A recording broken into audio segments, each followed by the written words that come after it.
আলহামদুলিল্লাহি রাব্বিল আলামিন আর রহমানির রহিম মালিকি ইয়াউমিদ্দিন আত-তাহিয়াতু তাইয়্যিবাতুস সালাওয়াতুজ যাকিয়াতু লিল্লাহ আল্লাহুম্মা সাল্লি ওয়া সাল্লিম আলা নাবিয়িনা মুহাম্মদ সাল্লাল্লাহু আলাইহি ওয়াসাল্লাম সাল্লাল্লাহু আলা নাবিল কারীম আল্লাহুম্মা সাল্লি আলা মুহাম্মদ ওয়া আলা আলি মুহাম্মদ কামা সাল্লাইতা আলা ইব্রাহিম ওয়া আলা আলি ইব্রাহিম ইন্নাকা হামিদুম মাজিদ আম্মা বা'দ আউযু বিল্লাহি মিনাশ শাইতানির রাজিম বিসমিল্লাহির রহমানির রহিম 38 নম্বর সূরা সাদ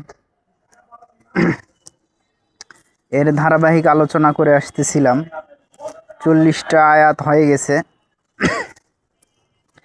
বিসমিল্লাহির রহমানির রহিম ওয়াযকুর আবদানা আইয়ুব, আমার বান্দা আইয়ুবের কথা স্মরণ করো, আইয়ুবের কথা স্মরণ করো, শিক্ষা লাও। আচ্ছা, আমি বললাম যে আইয়ুব আলাইহিস সালামের কথাগুলো আপনি স্মরণ করেন তো। এর দ্বারা কি বুঝাইলাম আপনাকে বলেন তো? কারো কথা স্মরণ করতে বলতেছি, হাজার হাজার বছর আগে ঘটে গেছে। নবী সাল্লাল্লাহু আলাইহি সাল্লাম থেকে আইয়ুব আলাইহিস সালামের ঘটনা হাজার হাজার বছর আগেকার, তার কথাগুলো স্মরণ করতে বলতেছি। ইয নাদা রাব্বাহু আন্নী মাসানিয়া শাইতানু নুসবিন ওয়া আযাব। যখন সে তার প্রতিপালককে আহ্বান করিয়া বলিয়াছিল, আমাকে শয়তান যন্ত্রণা ও কষ্ট ফেলিয়াছে। আল্লাহই তো বিপদ দিছে, আল্লাহই তো তাকে অসুস্থ বানাইছে নাকি? আল্লাহর দিকে কখনোই কোনো খারাপ, দোষারোপ, কষ্টকর ইঙ্গিত দিতে হয় না। আল্লাহু আকবার। ভাগ্যের বিপর্যয় তো আল্লাহই লিখে রাখছে না। 7টা বিষয়ের প্রতি বিশ্বাস করতে হয়: আল্লাহর প্রতি, রাসূলের প্রতি, পরকালের প্রতি, জান্নাতের প্রতি, জাহান্নামের প্রতি, ভাগ্যের প্রতি, ভাগ্যের ভালো এবং মন্দের প্রতি বিশ্বাস করতে হয় না। ভাগ্যের যে মন্দ যেটা দিক চলতেছে সেটাকে আল্লাহর দিকে ইশারা করবেন না, ইশারা করবেন না, ইশারা করতে হয় না, আল্লাহর কাছেই চাচ্ছে। প্রথমে তো চাইনি, যখন কষ্ট শেষ দিকে চলে আসছে, সুস্থ হওয়ার বছরের পর বছর সুস্থ হওয়ার আগ মুহূর্তে বলিছেন, তখন দিছেন আল্লাহ সুস্থ করে। ওয়াযকুর আবদানা আইয়ুব, হে যখন আমার বান্দা আইয়ুব, তার কথা স্মরণ করো। ইয নাদা রাব্বাহু আন্নী মাসানিয়া শাইতান, হে আমার প্রতিপালক, মাসানি আমাকে স্পর্শ করেছে শয়তান। শয়তান শয়তান বিতাড়িত, অভিশপ্ত, সে আমাকে স্পর্শ করেছে। বিনুসবিন, যন্ত্রণা দিয়ে, ও আযাবিন, এবং আযাবের মাধ্যম দিয়ে। শয়তান আযাব দিতে পারে, শয়তান কষ্ট দিতে পারে। অনেক মানুষ আছেন যারা বিশ্বাস করেন তাবিজ তুম্বা, কবরে ভালো হয়েছে তোরে ভাই, এটা ঝুলাইয়া এই সুতা বান্ধা, হ্যাঁ হয়েছে, ঠিক আছে, আপনার জন্যেই এটাই ঠিক। আপনি মুশরিক হবেন, মুশরিক হয়ে মরবেন, শিরিক করে মরবেন, এটাই ঠিক, এটাই আপনি উপযুক্ত। আল্লাহ তো বিশ্বাস করবেন না।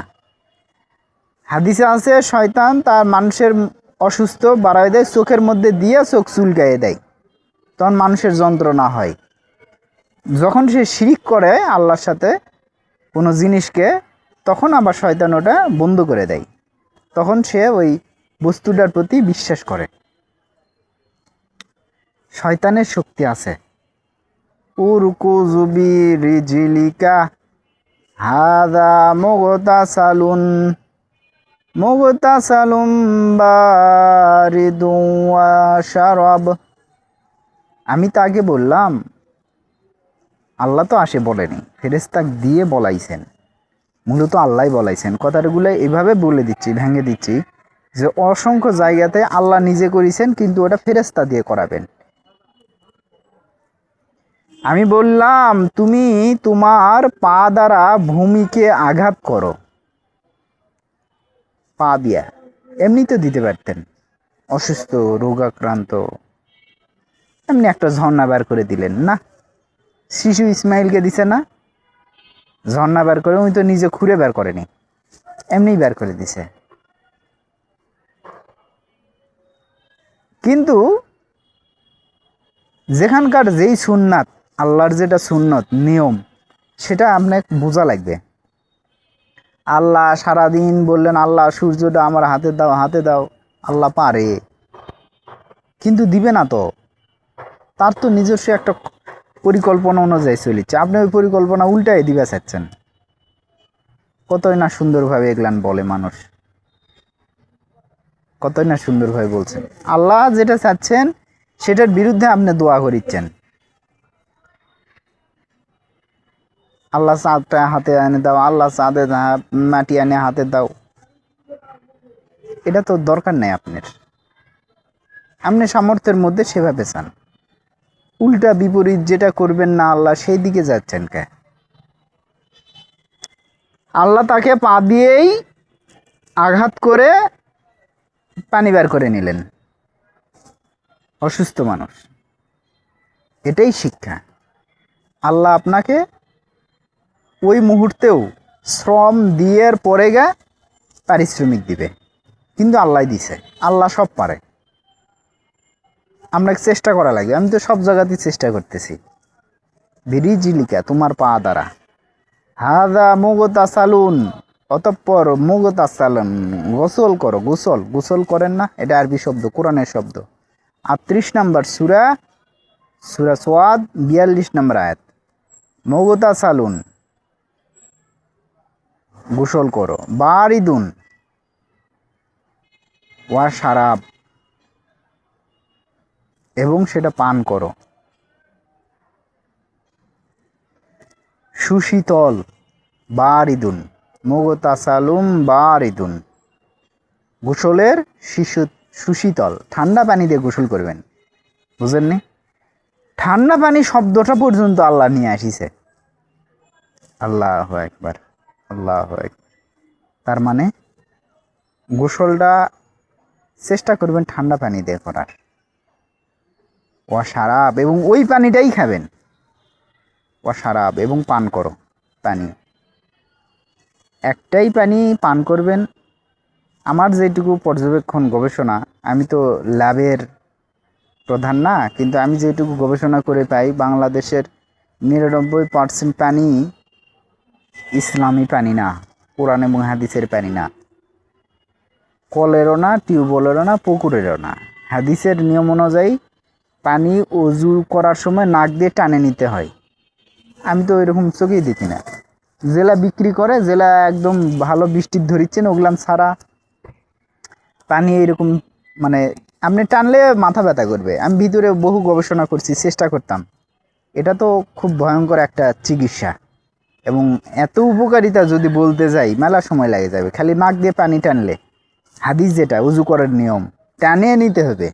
আপনি তো নাক দিয়ে টানে ছাড়ে ফেলে দিলেন, ওই একটু ঠেকায় পানি ফেলে দিলেন না, টানে নিতে হবে। এটার যে কি উপকারিতা আমি গবেষণা করে বের করেছি, বছরের পর বছর, বলতে গেলে মেলা সময় লাগে যাবে। এবং পানি পান করো। ওয়াহাবনা লাহু আহলাহু, আমি তাকে আবার দিয়ে দিলাম তার আহালকে, আহলাহু তার আহালকে, ওয়া মিসলাহুম মাআহুম, এবং অনুরূপ তার সাথে, রহমাতাম মিন্না আমার পক্ষ থেকে রহমত, ওয়া যিকর এবং উপদেশ, লি উলিল আলবাব বোধশক্তি সম্পন্নদের জন্য। আপনার কি বিবেক আছে? তাহলে আপনার জন্য এটি উপদেশ আছে। আপনি তো বোঝা যাচ্ছে যে যদি একটু খারাপ করে বললে, গরু ছাগলের যদি বিবেক হয়, দেখে না দেখার ভান করেন, কুত্তা শিয়ালের মতো যদি আপনার বিবেক হয়, তাহলে আর কিছু করার নাই। বিবেক সম্পন্ন ব্যক্তি হওয়া লাগবে। আপনি খায়ে আছেন, আর পাশে ভিক্ষা করতেছে। আপনি তো মুমিনই না, আপনি তো বিবেকই নাই রে। এটা তো কুত্তা শিয়ালের বিবেক। ওই তো মুমিনই না যে নিজে খাইলো আর তার প্রতিবেশী অভুক্ত ক্ষুধার্ত। এটা তো 100 জনের মধ্যেই পড়ে যাবেন আপনি। আপনার এটা বিবেক? আপনার বাড়ির প্রত্যেকটা দালান বাড়ির মধ্যে 20-30 জোড়া বেশি করে জুতা পরে আছে, সুন্দর সুন্দর জুতা, পুরাতন হয়েছে ফেলে রাখে দিছে, স্টুপ করে রাখছে। দিবে না, দেয়া বোঝে না। এটা দুটা হলেই হয়, 2 জোড়া রাখেন না, 3 জোড়া রাখেন, আরো 5 জোড়া 10 জোড়া পরে আছে আপনার বাড়ির। কাপড় 5 বছর 7 বছর ধরে পরে আছে, ব্যবহার করে না, রেখে দিছে। কিনার সামর্থ্য আছে, আল্লাহ একবার। 2 জোড়া রাখো, 5 জোড়া রাখো, তারপর ওগুলো ফকিরনিক দিয়ে দাও, দিবে না। বান্ধবীক দাও, ভাই বোনেক দাও, আত্মীয় স্বজনেক দাও, দিবে না। এই ঘটনার মধ্যে বিবেক সম্পন্ন ব্যক্তিদের জন্য উপদেশ আছে। বিবেক কাক কয় জানেন? নিজের জন্য যা তুমি পছন্দ করো, অন্যের জন্য তাই পছন্দ করা লাগবে। তাই কি মানে মায়ের জন্য, ভাইয়ের জন্য, বোনের জন্য নিজের পছন্দটা কি পছন্দ করেন না? বড় মাছটা আগে নেন, ভালো জিনিসটা আগে নেন। এটা তো কুত্তা শিয়ালের বিবেক। এই বিবেকের কথা বলা হয়নি।